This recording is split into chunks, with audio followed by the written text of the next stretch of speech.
بسم اللہ الرحمن الرحیم۔ معزز ناظرین، انسان کی اوقات اور حیثیت کتنی ہے؟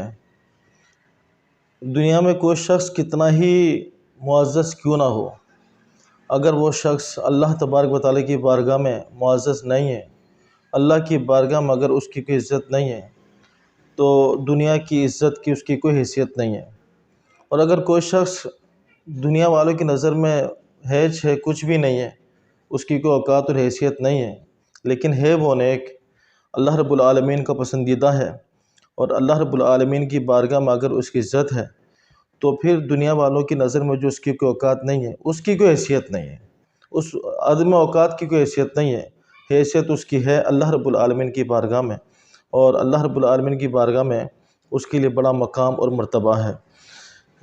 کچھ بھی ہو، آخرکار موت تو ہے نا، تو اس اوقات اور حیثیت کا پتہ کب چلے گا؟ اور انسان کو جھنجھوڑنے کے لیے کہ دنیا جو ہے وہ دار العمل ہے، دار البقا نہیں ہے، دار الفنا ہے۔ دنیا میں انسان آیا ہے جانے کے لیے، ایک مسافر کی طرح۔ تو انسان کو کس طرح سے جانا چاہیے؟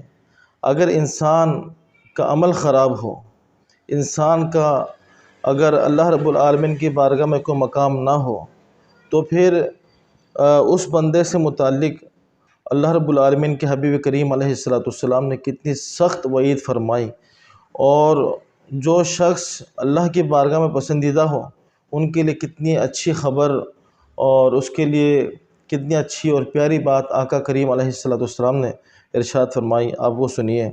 پیارا آقا کریم علیہ السلام ارشاد فرماتے ہیں کہ اسرعوا بالجنازہ۔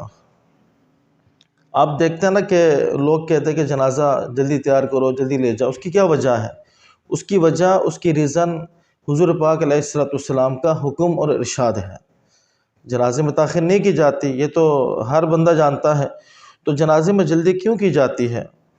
اس کی وجہ آقا کریم علیہ السلام نے ارشاد فرمائی کہ اسرعوا بالجنازہ، جنازے میں تاخیر نہ کرو، جلدی کرو۔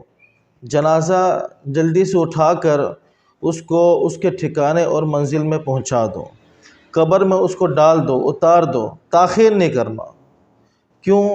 اس کی وجہ کیا ہے؟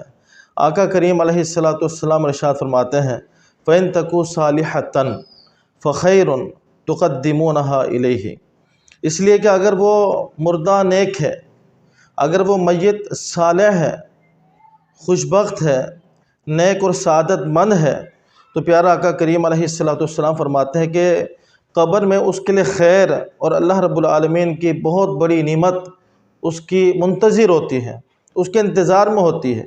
تو پیارا آقا فرماتے ہیں صلی اللہ علیہ وسلم کہ اس نیک بندے کو جلدی سے پہنچا دو، تاکہ وہ جو اس کے لیے نعمت اور اللہ رب العالمین کی طرف سے جو بھلائی قبر میں اس کے لیے انتظار کر رہی ہوتی ہے، بندہ اس تک پہنچ جائے، اسے وہ خیر نصیب ہو جائے، وہ نعمت مل جائے، دنیا کی تکلیفوں سے وہ نکل کر اللہ رب العالمین کی رحمتوں کی آسائشوں میں وہ بندہ آ جائے۔ تو اس کو جلدی سے پہنچا دو۔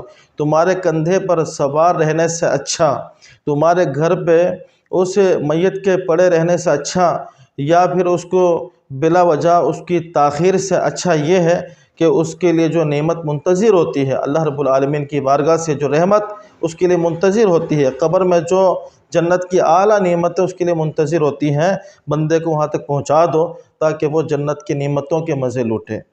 اور اگر آقا کریم علیہ السلام نے ارشاد فرمایا کہ وَإِن تَكُ سِوَى ذَلِكَ، اور اگر بندہ اس کے علاوہ ہو، اللہ اکبر، حضور پاک علیہ السلام نے اس مقام پر یہ نہیں ارشاد فرمایا کہ اگر بندہ گناہ گار ہو، یہ امت پر رحم فرماتے ہوئے اور امت کو بتانے کے لیے کہ اگر بندے کا عمل خراب ہو تو وہ کتنا سخت اس کا انجام ہو سکتا ہے۔ حضور پاک علیہ السلام نے ارشاد فرمایا کہ وَإِن تَكُ سِوَى ذَلِكَ، اگر بندہ نیک نہ ہو تو بھی اس کو جلدی سے لے جاؤ، تو بھی اس کو جلدی سے لے جاؤ اور اپنے کاندھوں سے اس کو اتارو اور اس کو قبر میں اتار دو۔ کیوں؟ اللہ اکبر، کتنی بڑی بات پیارا آقا کریم علیہ السلام نے ارشاد فرمائی کہ فَشَرٌ تَدْعُونَهُ عَنْ رِقَابِكُمْ، تو پھر وہ جو میت ہے نا، وہ جو میت ہے، تو اس کو اپنے تمہارے کندھے پر رکھنا جو ہے وہ خیر نہیں ہے، ایک شر ہے، ایک برائی ہے، بس جلدی سے اس کو اپنے کندھے سے اتار دو، اس کو قبر میں ڈال دو۔ اللہ اکبر۔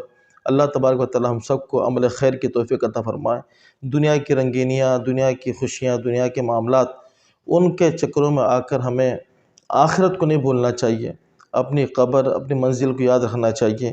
موت مومن کے لیے تو اللہ رب العالمین کی طرف سے تحفہ ہے، انعام ہے۔ دنیاوی مشقتوں سے نکل کر انسان قبر میں جب پہنچتا ہے نیک آدمی، تو وہ دنیا کی ساری تکلیفیں بھول جاتا ہے۔ اللہ رب العالمین سب سے اسے اپنا دیدار عطا فرماتا ہے، اور پھر قبر میں حضور پاک علیہ السلام کا دیدار نصیب ہوتا ہے، جنت کی نعمتیں اس کو ملتی ہیں، وہ تو بندہ خوش ہو جاتا ہے۔ اللہ پاک عمل کی توفیق عطا فرمائے۔